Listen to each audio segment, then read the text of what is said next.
والصلاة والسلام على من اصطفى أما بعد. قال الله تعالى بعد أعوذ بالله من الشيطان الرجيم: توبوا إلى الله جميعا أيها المؤمنون لعلكم تفلحون. وقال تعالى: يا قوم استغفروا ربكم إنه كان غفارا. وقال النبي صلى الله عليه وسلم: التائب من الذنب كمن لا ذنب له، أو كما قال صلی اللہ علیہ وسلم. قابل احترام بھائی اور بزرگوں، انسان اگر غور کرے تو اس کو پتہ چلے گا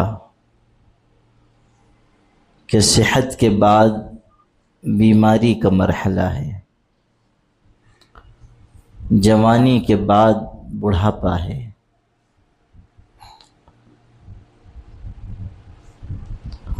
بقا کے بعد فنا ہے. آج انسان قائم ہے، باقی ہے، کل فانی ہے. تو بقا کے بعد فنا کا مرحلہ ہے، اور انسان کی زندگی کے بعد موت کا مرحلہ ہے. کوئی شخص ایسا نہیں ہے جو ماں کی گود میں سویا ہو اور پھر اسے قبر کے آغوش میں جا کر نہ سونا ہو. انسان آج دنیا میں ہے، اللہ تعالیٰ کی طاعت اور عبادت کے کام کر رہا ہے، کل یہ نیکی اس کے کام آئے گی.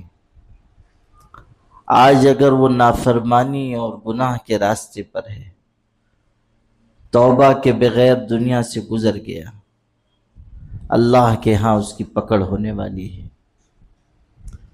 اسی لیے اللہ کا قرآن کہہ رہا ہے: توبوا الی اللہ، اللہ کی طرف لوٹ جاؤ، اللہ کے آگے استغفار کر لو، گناہ سے اپنے آپ کو دور کر لو، اللہ تعالیٰ کے آگے رجوع کر لو. توبہ کہتے ہیں اللہ کی طرف لوٹ جانا، توبہ کہتے ہیں اپنے گناہوں سے اپنے آپ کو روک لینا، توبہ کہتے ہیں اللہ کی بارگاہ میں ندامت اور پشیمانی کا اظہار کرنا. ہر مومن بندے کو یہ سکھایا گیا کہ وہ اللہ کے آگے توبہ کرتا رہے، اس کو یہ احساس رہے کہ اللہ کی طرف رجوع کرنے ہی میں عافیت ہے. اس کو یہ خیال رہے کہ ہر چھوٹے بڑے گناہ سے توبہ اللہ کو پسند ہے. اللہ قرآن میں کہہ رہا ہے کہ اللہ توبہ کرنے والوں کو پسند کرتا ہے، پاک رہنے والوں کو پسند کرتا ہے. حضور اکرم صلی اللہ علیہ وسلم خبر دے رہے ہیں کہ اللہ اپنے بندے کی توبہ سے نہایت خوش ہوتا ہے. اس کو ایک واقعے کے ذریعے بیان کیا کہ تم یوں خیال کرو کہ کوئی آدمی ہے، صحرا اور بیابان میں سفر کر رہا ہے، اس کا کھانا اور پانی اس کے اونٹ کے اوپر لدا ہوا ہے. کہیں وہ ٹھہرتا ہے، اس کی آنکھ لگ جاتی ہے، اتنے میں اس کی سواری کھانے اور پانی کے ساتھ گم ہو جاتی ہے. اب صحرا اور بیابان میں اکیلا ہے، تنہا ہے، نہ پاس میں کھانے کو کچھ، نہ پینے کے لیے 2 گھونٹ پانی.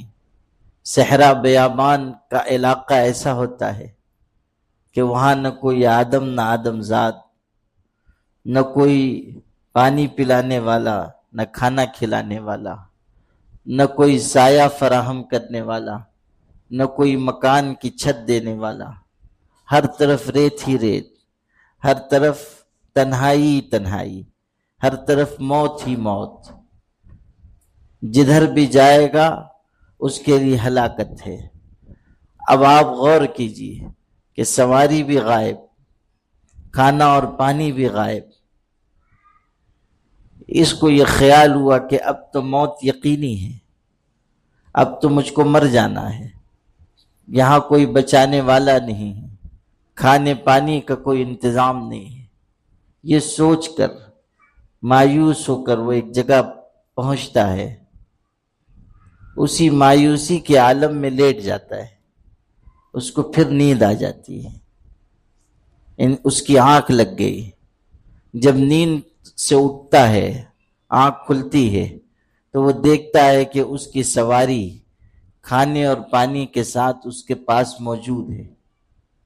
اب یہ بندہ اپنی سواری اور کھانے اور پانی کو پا کر جتنا خوش ہوگا، اللہ تعالیٰ اپنے بندے کی توبہ سے اس سے زیادہ خوش ہوتا ہے۔ یہ حضور صلی اللہ علیہ وسلم نے بندے کی توبہ سے اللہ تعالیٰ کی خوشی کو ظاہر فرمایا ہے۔ توبہ پسندیدہ عمل ہے۔ جب انسان اللہ تعالیٰ کے آگے توبہ کرتا ہے، استغفار کرتا ہے، اعتراف کرتا ہے کہ میں گنہگار ہوں، تو بخشنے والا ہے، اعتراف کرتا ہے کہ تو معاف کرنے والا ہے اور میرے پاس غلطی ہی غلطی ہے، خطا ہی خطا ہے، جب اس بات کا اقرار کرتا ہے کہ اللہ میرے نام اعمال میں سیاہی ہی سیاہی ہے، ہاں اس سیاہی کو سفیدی سے بدلنے والا تو ہے، اس نجاست کو دور کرنے والا تو ہے۔ جب اللہ کے آگے اس طرح وہ اقرار اور اعتراف کرتا ہے تو اللہ تعالیٰ اپنے اس بندے کی طرف متوجہ ہوتا ہے، اپنے بندے کی توبہ کو قبول فرماتا ہے۔ اسی لیے ارشاد ہوا وَهُوَ الَّذِي يَقْبَلُ التَّوْبَةَ عَنْ عِبَادِهِ، اللہ ہی کی ذات ہے جو اپنے بندے کی توبہ کو قبول کرتی ہے۔ اللہ ہی ایسا ہے کہ چاہے کتنا ہی بڑا گنہگار ہو، کتنا ہی بڑا نافرمان اور سیاہکار ہو، اگر وہ لوٹ کر آتا ہے، اپنے اللہ سے معافی طلب کرتا ہے تو اللہ تعالیٰ اس کی توبہ کو قبول کرتا ہے، اس کی غلطی کو معاف کرتا ہے، بلکہ اس کی توبہ سے خوش ہوتا ہے۔ اس انسان کو اللہ تعالیٰ گناہ سے اس طرح پاک کر دیتا ہے گویا کہ اس نے گناہ نہیں کیا تھا۔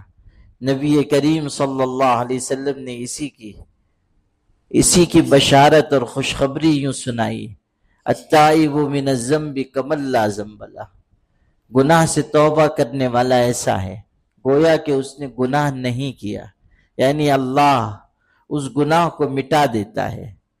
جب انسان نے گناہ کیا، وہ گناہ فرشتوں نے دیکھا، جب انسان نے گناہ کیا وہ گناہ اس کے نام اعمال میں لکھا گیا، جب انسان نے گناہ کیا زمین کا وہ حصہ جہاں اس نے گناہ کیا وہ گواہ بن گیا، وہ حصہ زمین کا وہ ٹکڑا۔ حدیث پاک میں یہ بات ہے کہ قیامت کے دن اللہ تعالیٰ انسان پر جو گواہ قائم کرے گا وہ یہی ہوں گے، فرشتے گواہ ہوں گے، نام اعمال گواہ ہوگا، زمین کے حصے گواہ ہوں گے، خود انسان کے جسم کے اعضاء گواہی دیں گے۔ اب غور کیجئے کہ ایک طرف فرشتے گواہ ہیں، نام اعمال گواہ ہے، انسان کے خلاف زمین کے وہ حصے گواہی دے رہے ہیں جہاں اس نے گناہ کیا ہے۔ لیکن جب انسان سچے دل سے اللہ کے آگے توبہ کرتا ہے، استغفار کرتا ہے، توبہ اپنی شرائط کے ساتھ اختیار کرتا ہے، تو اللہ تعالیٰ یہ انتظام فرماتا ہے کہ جن فرشتوں نے اس کو گناہ کرتا ہوا دیکھا ان کے ذہن سے بھی اس گناہ کو مٹا دیتا ہے۔ زمین کے جس ٹکڑے پر اس نے گناہ کیا وہاں سے گناہ کے اثر کو مٹا دیتا ہے، نام اعمال میں جہاں گناہ لکھا گیا وہاں سے گناہ کو مٹا دیتا ہے، یعنی جتنے ثبوت اس گناہ کے ہیں، جتنے گواہ اس گناہ پر ہیں، ان سب کو اللہ ختم کر دیتا ہے۔ آپ غور کیجئے کہ خدا تعالیٰ کی شان رحمت کیسی ہے۔ اللہ تعالیٰ کی شان مغفرت کیسی ہے۔ ارشاد ہو رہا ہے، نبی کریم صلی اللہ علیہ وسلم فرما رہے ہیں کہ اللہ تعالیٰ ارشاد فرماتا ہے کہ اے آدم کے بیٹے، اگر تیرے گناہ اتنے ہو جائیں کہ زمین تیرے گناہوں سے بھر جائے، پھر آسمان کی چوٹیوں تک تیرے گناہ پہنچنے لگے، پھر تو مجھ سے معافی مانگے، مجھ سے اپنی غلطی کا اعتراف اور اقرار کرے، مجھ سے اپنی غلطی کے سلسلے میں معافی کی طلب کرے۔ ارشاد ہو رہا ہے، غفرت لک ولا ابالی، میں تجھ کو معاف کر دوں گا اور مجھے کوئی پرواہ نہیں، مجھ سے کوئی پوچھنے والا نہیں کہ تو نے کیوں معاف کیا۔ ارشاد ہوا کہ اے آدم کی اولاد، اگر تو زمین بھر کر گناہ لے کر آئے گا، شرط یہ کہ تو نے شرک نہ کیا ہو، تو میں بھی زمین بھر کر مغفرت لے کر آؤں گا۔ ایک دوسری روایت میں ہے کہ اے بندے، اگر تو میری طرف چل کر آئے گا تو میں تیری طرف دوڑ کر آؤں گا، یعنی اللہ کی رحمت لپک کر انسان کو اپنے اندر سما لے گی۔ غور کیجئے کہ اللہ تعالیٰ کس طرح اپنے بندوں اور بندیوں کو امید دلا رہا ہے، اپنی طرف بلا رہا ہے، اعلان کرواتا ہے۔ رات کا آخری پہر آئے تو اللہ تعالیٰ کا منادی پکارتا ہے، ہر رات کو اللہ کی طرف سے ایک اعلان کرنے والا اعلان کرتا ہے کوئی توبہ کرنے والا، گناہ کی معافی مانگنے والا جس کو میں معاف کر دوں؟ ہے کوئی اپنی ضرورت پیش کرنے والا کہ میں اس کی ضرورت پوری کر دوں؟ ہے کوئی روزی کا طلبگار کہ میں اس کو روزی عطا کروں؟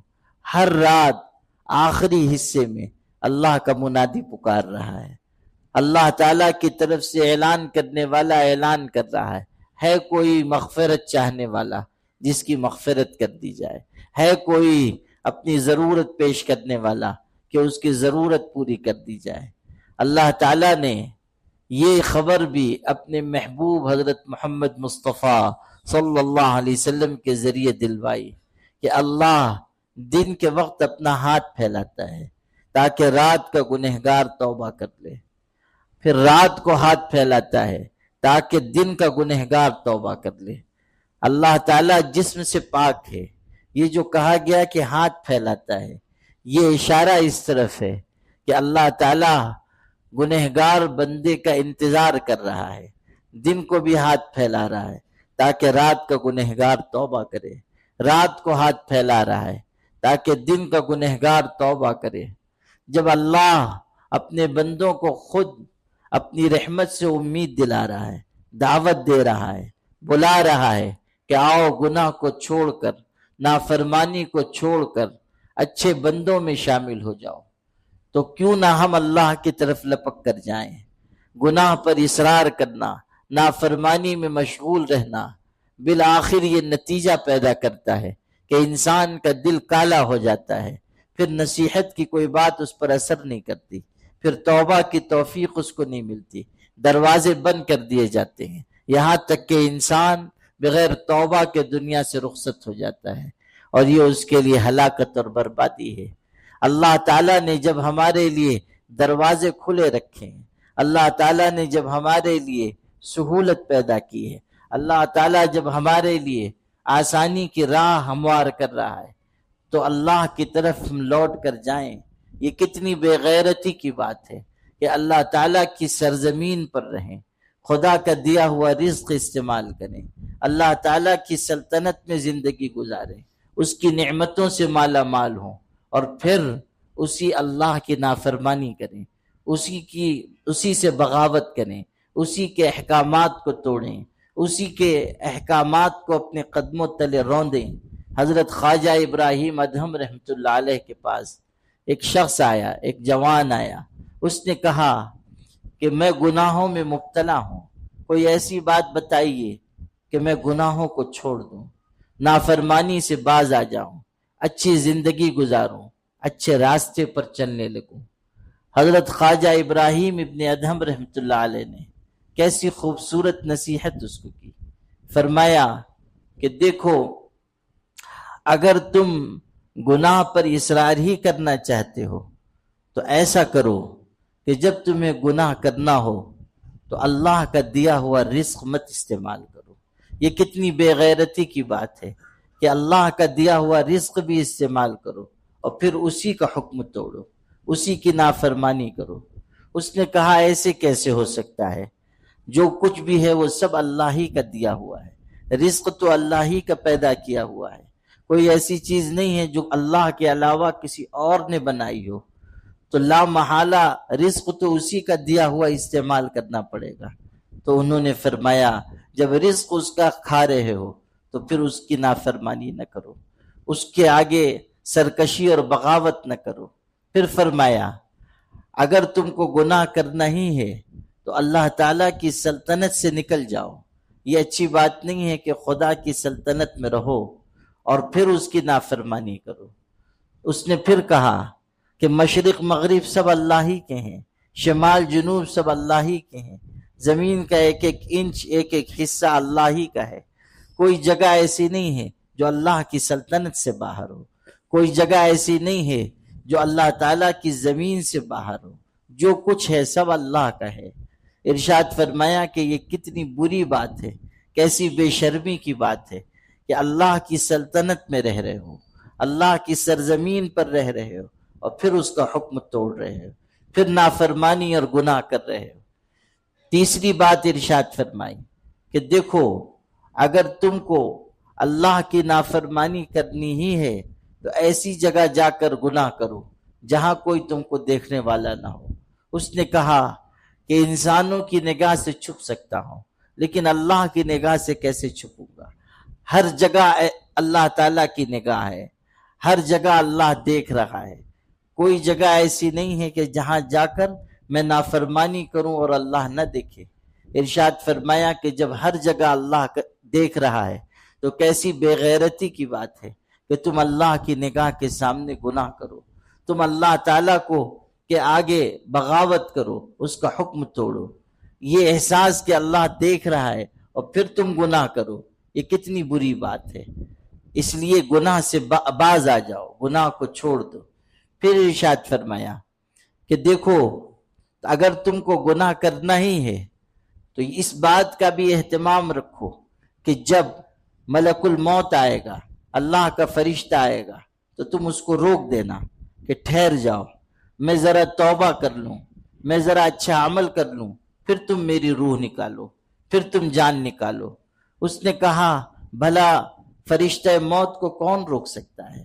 فرشتہ موت کو کون اپنے سے الگ کر سکتا ہے؟ فرشتہ موت کو کون لوٹا سکتا ہے؟ ارشاد فرمایا کہ اگر فرشتہ موت کو نہیں لوٹا سکتے تو پھر توبہ میں دیر نہ کرو، اللہ تعالیٰ کی نافرمانی سے الگ ہو جاؤ۔ پھر ارشاد فرمایا کہ اگر تم کو گناہ پر اصرار ہی ہے تو جب اللہ کے فرشتے، زبانیہ فرشتے، یہ قرآن میں ان کا تذکرہ آیا ہے، خطرناک فرشتے ہیں، جہنم پر مامور فرشتے ہیں، ان کا تذکرہ 30ویں پارے میں سورہ علق میں آیا ہے۔ ارشاد ہو رہا ہے کہ سندع الزبانیہ، کہ ہم زبانیہ فرشتوں کو بلا لیں گے۔ زبانیہ فرشتے، یہ در حقیقت کافروں کا سردار ابو جہل ایک بات کہا کرتا تھا کہ ہم اپنے اعوان و انصار کو، اپنے مددگاروں کو، اپنے چاہنے والوں کو، اپنی راہ پر چلنے والوں کو، اپنے حامیوں کو بلا لیں گے، پوری وادی بھر دیں گے۔ نبی کریم صلی اللہ علیہ وسلم کو دھمکی دیتا تھا، حضور صلی اللہ علیہ وسلم کو خوف زدہ کرنے کی کوشش کرتا تھا کہ آپ کے خلاف ہم لشکر جمع کر لیں گے۔ اس کا جواب دیا گیا کہ تم لشکر لے آؤ، تم کو جس کو بلانا ہے اس کو بلا لو، ہم بھی زبانیہ فرشتوں کو بلا لیں گے، اور وہ فرشتے ایسے ہوں گے کہ تم ان کا مقابلہ نہیں کر سکتے۔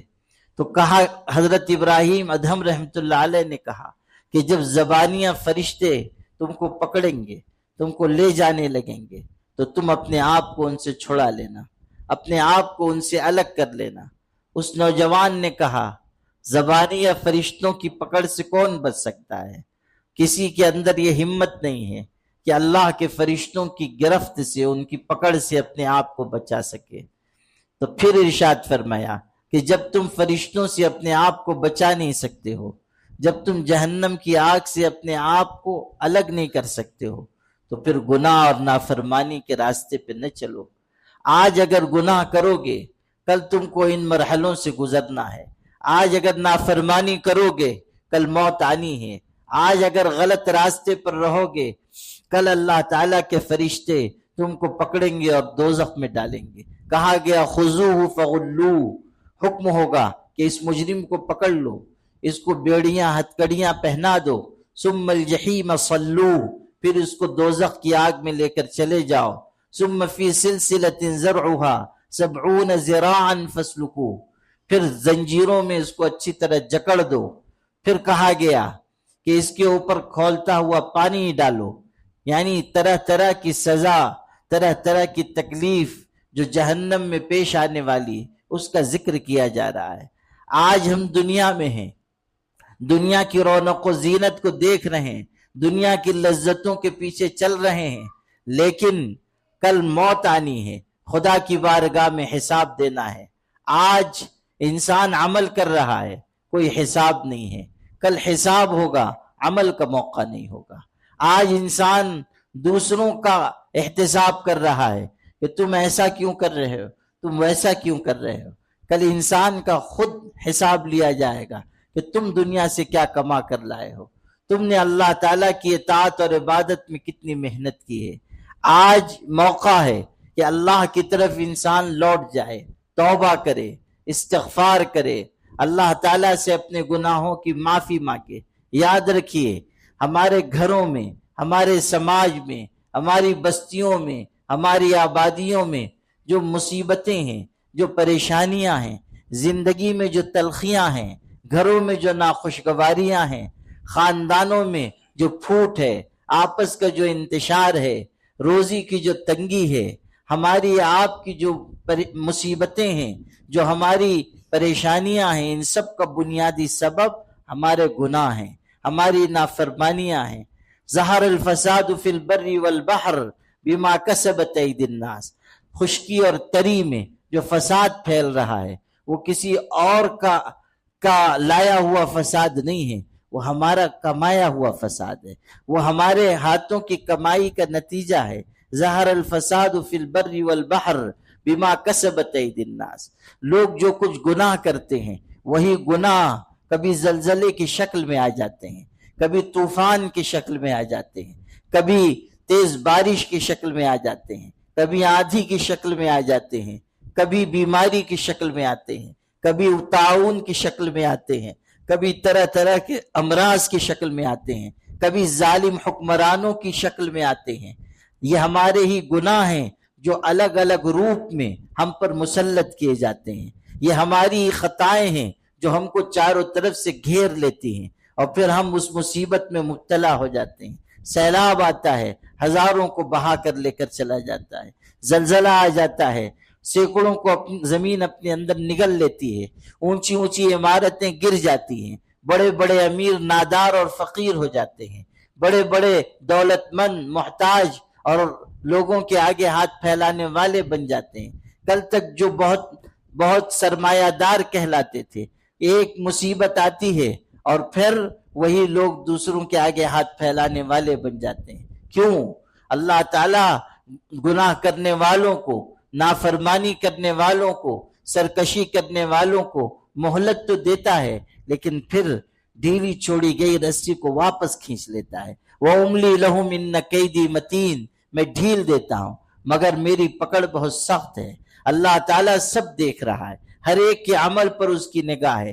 کوئی یہ خیال نہ کرے کہ میں گناہ کر رہا ہوں اور میری تو پکڑ نہیں ہو رہی ہے، میں نافرمانی کر رہا ہوں اور میرے اوپر کوئی عذاب نہیں آ رہا ہے، میں نافرمانی کر رہا ہوں پھر بھی صحت مند ہوں، میں گناہ کر رہا ہوں پھر بھی میرا رزق کشادہ ہے، وسیع ہے، روزی مل رہی ہے۔ یہ خیال نہ کرے، اللہ کی طرف سے ڈھیل دی گئی ہے، مہلت دی گئی ہے، پھر اللہ پکڑتا ہے، اور جب پکڑتا ہے تو پھر انسان بچ نہیں پاتا ہے۔ جب اللہ کی طرف سے گرفت ہوتی ہے تو پھر انسان اللہ تعالیٰ کی گرفت سے اپنے آپ کو بچا نہیں پاتا ہے۔ آج اللہ نے ہمیں یہ موقع دیا ہے کہ اللہ کی طرف لوٹ جائیں، توبہ کریں، استغفار کریں، گناہوں کو چھوڑ دیں، اپنے روٹھے ہوئے رب کو منا لیں، راضی کر لیں، یہی چیز ہماری اگلی زندگی کو خوشگوار بنائے گی، یہی چیز آخرت میں ہمارے کام آئے گی۔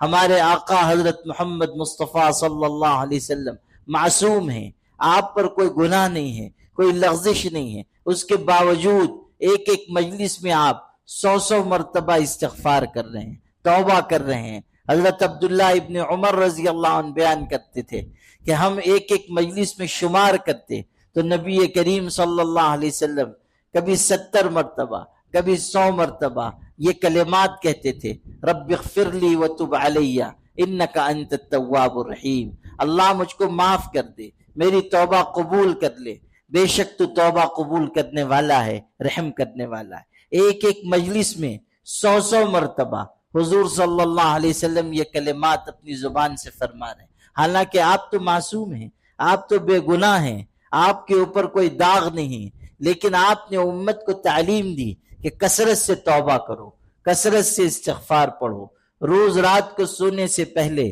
توبہ کیے بغیر نہ سو، ہو سکتا ہے کہ اس سونے کے بعد تمہیں جاگنا نصیب نہ ہو۔ کسی شام کو توبہ مؤخر نہ کرو کہ صبح کروں گا، اس لیے کہ ہو سکتا ہے وہ شام آخری شام ہو۔ کسی صبح کو توبہ شام تک کے لیے نہ ٹالو، ہو سکتا ہے کہ وہ صبح آخری صبح ہو۔ انسان ہر وقت اپنے اللہ کی بارگاہ میں جانے کے لیے تیار رہے، توبہ استغفار کرتا رہے، توبہ کی برکتیں دنیا میں آخرت میں ظاہر ہوں گی۔ اللہ پاک ہم سب کو عمل کی توفیق عطا فرمائے۔ وآخر دعوانا